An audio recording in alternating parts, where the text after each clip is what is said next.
लड़की ने पुनर्जन्म लेने के बाद सबसे पहले अपने मैथ्स एग्जाम को छोड़ दिया और एग्जामिनर को खाली पेपर दे दिया, क्योंकि अपनी पिछली जिंदगी में उसने पूरे दिल से एग्जाम के हर सवाल का जवाब दिया था। लेकिन जब रिजल्ट आया तो एग्जामिनर ने उस पर चीटिंग का इल्जाम लगा दिया। असल में उसकी छोटी बहन ने उसकी आंसर शीट कॉपी की थी, लेकिन सारे क्लासमेट्स बहन के साइड में थे। यहाँ तक कि उसके पापा ने भी उस पर भरोसा नहीं किया और उसे सजा दी। लड़की समझ ही नहीं पाई कि उसकी बहन ने उसके जवाब कैसे कॉपी कर लिए। शायद ऊपर वाला उसकी हालत पर तरस खा गया, क्योंकि जैसे ही उसने सुना कि एग्जाम शुरू होने वाला है, उसे एहसास हुआ कि वो उसी दिन पर वापस आ गई है। उसी टाइम उसके पापा ने उसे बोला कि एग्जाम में अपनी बहन को सपोर्ट करे, लेकिन अब लड़की को अपनी बहन की असली सच्चाई पता चल चुकी थी। बहन की फेकनेस देखकर उसने उसे एक जोरदार थप्पड़ मारा। जैसे ही ये हुआ, पूरी फैमिली ने लड़की को ब्लेम किया, लेकिन इस बार वो चुप नहीं रही। उसने सबके सामने अनाउंस कर दिया कि वो अब अपने घर वालों से सारे रिश्ते तोड़ रही है। उसकी बहन ड्रामा करने लगी और उसे मनाने की एक्टिंग करने लगी, लेकिन लड़की ने उसे वार्न किया कि अगर उसने उसका पीछा नहीं छोड़ा तो वो उसे एग्जाम से ही बाहर कर देगी। उसका भाई भी उसे इंसल्ट करने लगा और बोला कि उसे इस एग्जाम में होने का कोई हक नहीं है, लेकिन उसकी बहन डर गई और लड़की को रोकने की कोशिश करने लगी। लड़की को उसका ये अजीब सा रिएक्शन देखकर समझ आ गया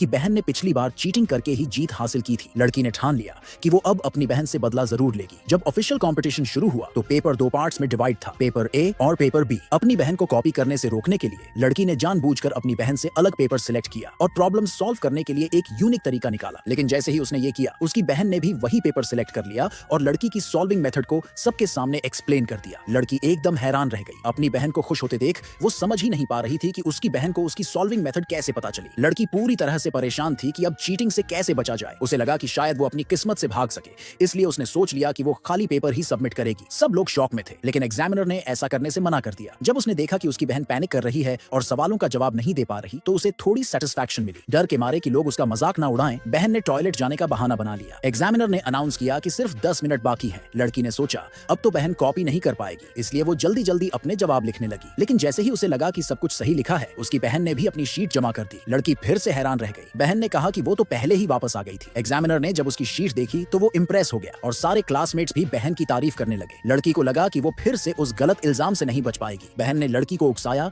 कि वो भी अपनी शीट सबमिट करे, लेकिन लड़की ने मना कर दिया और कहा कि उसने गलती की है, उसे ठीक करनी है। बहन बहुत नर्वस हो गई थी। उसे समझ नहीं आ रहा था कि लड़की अपनी शीट क्यों नहीं दे रही। क्लासमेट्स भी सोचने लगे कि लड़की ने क्या गलती की है, लेकिन बहन ने बात टाल दी और कहा कि उसे भी अपनी मिस्टेक्स चेक करनी है। एग्जाम के खत्म होने में अब बस 3 मिनट बचे थे और बहन बहुत एंग्शियस हो चुकी थी। लड़की, जिसने अब तक कुछ खास नहीं लिखा था, सोच रही थी कि अब तो बहन के पास कॉपी करने का टाइम ही नहीं बचा। लेकिन बहन अपने आप पर कॉन्फिडेंट थी। वो बोली कि वो तो कभी भी अपनी आंसर्स ठीक कर सकती है, चाहे कितना भी टाइम बचा हो। जैसे ही लड़की ने लिखना बंद किया, बहन दौड़ के अपनी शीट जमा करने चली गई। एग्जामिनर ने लड़की की तारीफ की। ये देखकर लड़की का दिल टूट गया। तभी बहन ने लड़की की शीट ले ली और उस पर इल्जाम लगाया कि उसने उसकी कॉपी की है।